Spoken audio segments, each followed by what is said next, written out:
नमस्ते दोस्तों, welcome to the वैदिक रूम।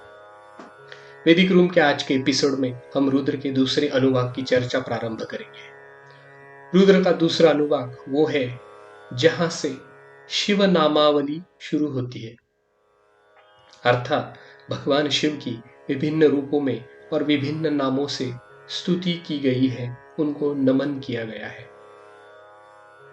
मंत्र दृष्टा ऋषि अपने शिव के भक्ति में ऐसे तल्लीन थे, परम सत्य के साथ ऐसे जुड़ गए थे कि जगत की हर वस्तु में, हर प्राणी में, हर मनुष्य में और हर भाव में उनको अपने रुद्र नजर आते हैं, उनको अपने शिव के दर्शन होते हैं।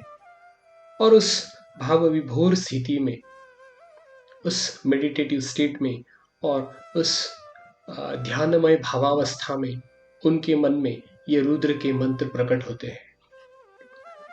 इन मंत्रों में रूपों और नामों की जो विविधता है, जो अद्भुतता है, उसको देख के आप सोचते हो क्या परिस्थितियां रही होंगी, क्या सिचुएशंस रही होंगी जब ऋषियों को इन रूपों के दर्शन हुए। और इसी के चलते मेरे मन में एक काल्पनिक चित्र, एक काल्पनिक कथा उभर के आई, जो मैं एज अ बैकग्राउंड और एज अ पार्श्वभूमि आपको बताऊंगा। और उसी पार्श्वभूमि से आगे जाके मैं वो मंत्र और उनके कुछ अर्थ आपको प्रस्तुत करने की कोशिश करूंगा। अभी आते हैं अनुवाक के पहले मंत्र की ओर। उससे पहले मैं आपसे अनुरोध करूंगा, आप अपनी आंखें बंद कर लीजिए, तो आप शिव के साथ अच्छे से कनेक्ट हो पाएंगे और आपको और आनंद आएगा। रुद्र के इस दूसरे अनुवाक के पहले मंत्र में जो पार्श्वभूमि मेरे मन में आती है, जो काल्पनिक चित्र आता है, वो कुछ ऐसा है।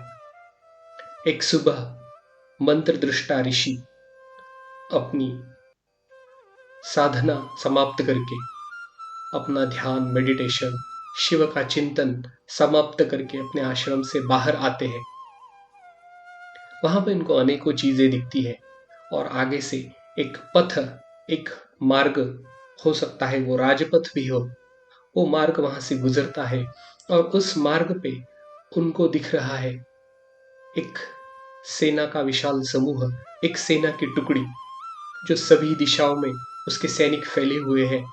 और उस सेना के आगे, उस टुकड़ी के आगे उनका जो सेनापति है, वो सोने का कवच धारण करके उसके आगे से उनको लीड करता हुआ जाता है। और वो विशाल सेना और उनका पराक्रमी सेनापति, इनको देख के ऋषि के भावाविष्ट मन में, उनके भक्तिमय मन में यह कल्पना आती है, अरे यही मेरे रुद्र है, यही तो मेरे शिव है। और ये पहला मंत्र प्रकट होता है, नमो हिरण्यबाहवे सेनान्ये दिशां च पतये नमः। मैं उन रुद्र को नमन करता हूं जिनकी बाहें सोने की है और जो सेनापति है। मैं उन रुद्र को नमन करता हूं जो सभी दिशाओं के स्वामी है, सभी दिशाओं के अधिपति है। अभी ये इसका लौकिक अर्थ हो गया। और जैसे कि हर एक वेद मंत्र का अलग अलग अर्थ होता है, based on your spiritual level, you can feel it और यू एक्सपीरियंस इट। आपके आध्यात्मिक स्थिति के अनुसार उस मंत्र के अलग अलग अर्थ आपको अनुभव होते हैं। तो इस मंत्र के कुछ और मीनिंग है। उनमें से एक अर्थ यह है कि सुबह सुबह का तेजस्वी सूर्य और उसकी सुनहरी किरणें देख के ऋषि के मन में आता है, सूर्य ही मेरे रुद्र है और उनके सुनहरे किरण, उनकी सोने की बाहें या सोने के हाथ, गोल्डन आर्म्स है। और वो सूर्य सभी दिशाओं को प्रकाशित करता है, इसलिए वो सभी दिशाओं का अधिपति है। और अब आते हैं इसके तीसरे और आध्यात्मिक अर्थ के ऊपर। श्री अरविंदो ने हिरण्य इस शब्द का अर्थ छुपा हुआ धन ऐसे किया है।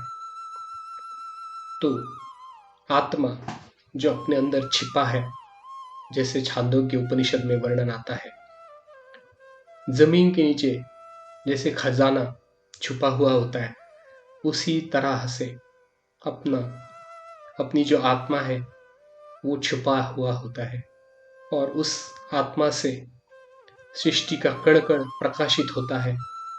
वो रुद्र, वो जो परमात्मा है, वो सभी दिशाओं के अधिपति है।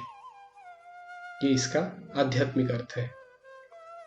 और एक रोचक तथ्य इसमें ऐसा है, ये वाले मंत्र में एक रंग का उल्लेख आया है, एक कलर का मेंशन हुआ है, और वो है सुनहरा कलर। और आगे वाली जो 4 यजुएं हैं, जो 4 मंत्र हैं, उसमें और 4 रंगों का उल्लेख है।